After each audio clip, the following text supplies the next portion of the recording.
Pamela, ¿cómo estás? Buenas noches. Buenas noches, Javier. ¿Cómo estás? Saludos a tu auditorio. Bien, qué gusto escucharte. Mira, la verdad es que quisimos rescatar tu voz, porque durante muchos meses, sabemos que ahora ya eres exconsejera, pero durante muchos meses hablamos contigo del famoso bonillazo.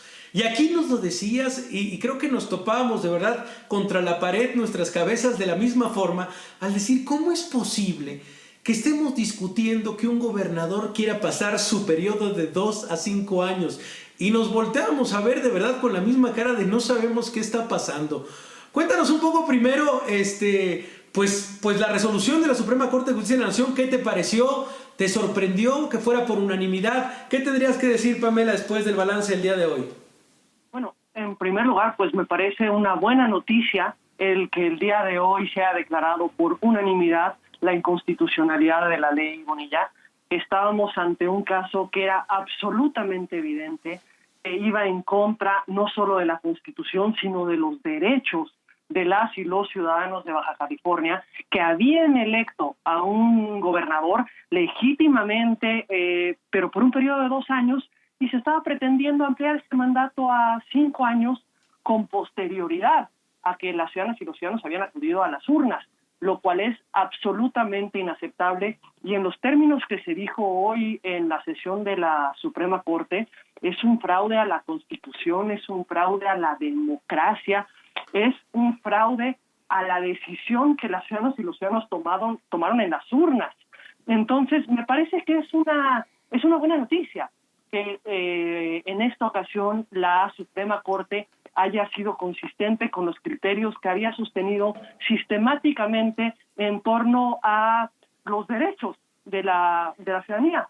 Sin duda es un contrapeso que en este momento tenía que funcionar y que debe funcionar en un conjunto de decisiones que tendrán que ir tomando en los próximos meses, pero hoy tenemos una buena noticia, sin duda, en torno a darle certeza a las ciudadanas y los ciudadanos de Baja California respecto de que su voto ha sido respetado y que la Constitución ha sido respetada. Y eso es un precedente que debe de dejarles claro a todos los servidores públicos que hay un marco al que nos tenemos que ajustar todos, y es el marco de la Constitución, es el marco de los derechos.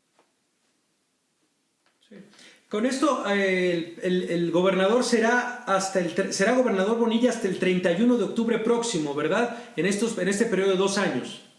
Es un periodo de 2 años. El año próximo ya se iban a celebrar elecciones en el estado de Baja California, pero ahora, además, como había sido previsto originalmente en la Constitución, se elegirá también un nuevo gobernador. Es decir, con esta elección ya se empatan a periodos de 6 años, que es lo que se pretendía con la reforma del 2014, empatar una elección con las elecciones federales, pero mantener el término, digamos, ordinario de mandato, por lo que hace a la periodicidad de las elecciones.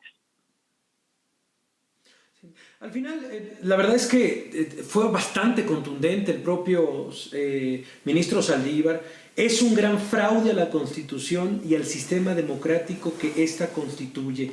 Significa también, y vaya, esto lo repetimos varias veces, Pamela, y lo dijeron todos, lo dijo el consejero presidente, lo dijeron figuras como de la talla como Cuauhtémoc Cárdenas también, por supuesto, partidos de oposición, incluso varios de Morena, pero insiste, por ejemplo, Bonilla, y en su declaración del día de hoy dice, nadie pudo decir qué artículo de la Constitución se violó, pero se armaron de otros argumentos para justificar ese posicionamiento. Nosotros seguimos pensando que estamos bien, dijo el gobernador. Bueno, la Suprema Corte de Justicia de la Nación es la última instancia en esta decisión. Ha declarado inconstitucional la reforma que ampliaba el mandato del gobernador Bonilla, y esto es lo que va a aplicar en el estado de Baja California, pero también es un buen precedente respecto del cumplimiento de la Constitución y del contexto de exigencia que todas y todos también tenemos que generar hacia los distintos servidores públicos, los distintos poderes, por supuesto, incluida la propia Suprema Corte, que en este y en todos los casos debe de fungir como un contrapeso a las acciones que son tan claramente contrarias a la Constitución. y debemos de recordar, ya lo habíamos platicado tú y yo antes, la reforma constitucional no fue la primera vez que se intentó ampliar el mandato de la gubernatura. Desde a lo largo de todo el proceso electoral, en distintas ocasiones se impugnó la convocatoria pretendiendo ampliar el mandato.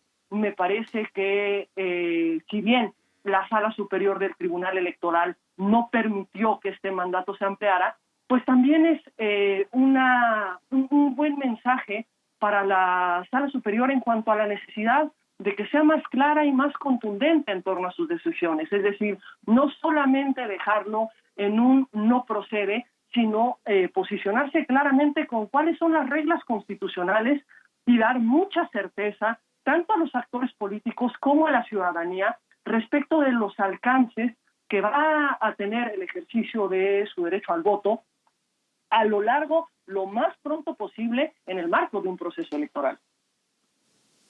Sí.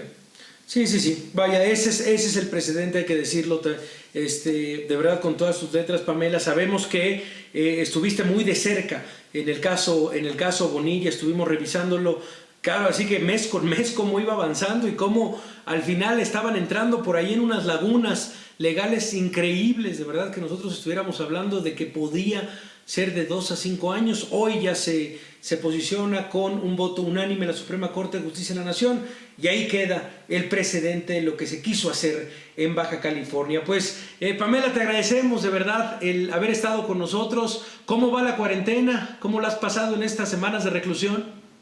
Pues en casa, como yo espero que todas y todos estemos, en la medida que podamos y en la medida que no haya una necesidad para salir, precisamente para que pues todas nos podamos cuidar a nosotros mismos y a los demás. Creo que esta cuarentena no solamente es un ejercicio de responsabilidad propia, sino un ejercicio de responsabilidad y solidaridad colectiva. Sí, pues Pamela, te deseamos lo mejor, te mandamos un abrazo y te agradecemos de verdad el análisis. Gracias, Pamela, buenas noches. Otro abrazo de vuelta, querido Javier, y saludos nuevamente a tu auditorio.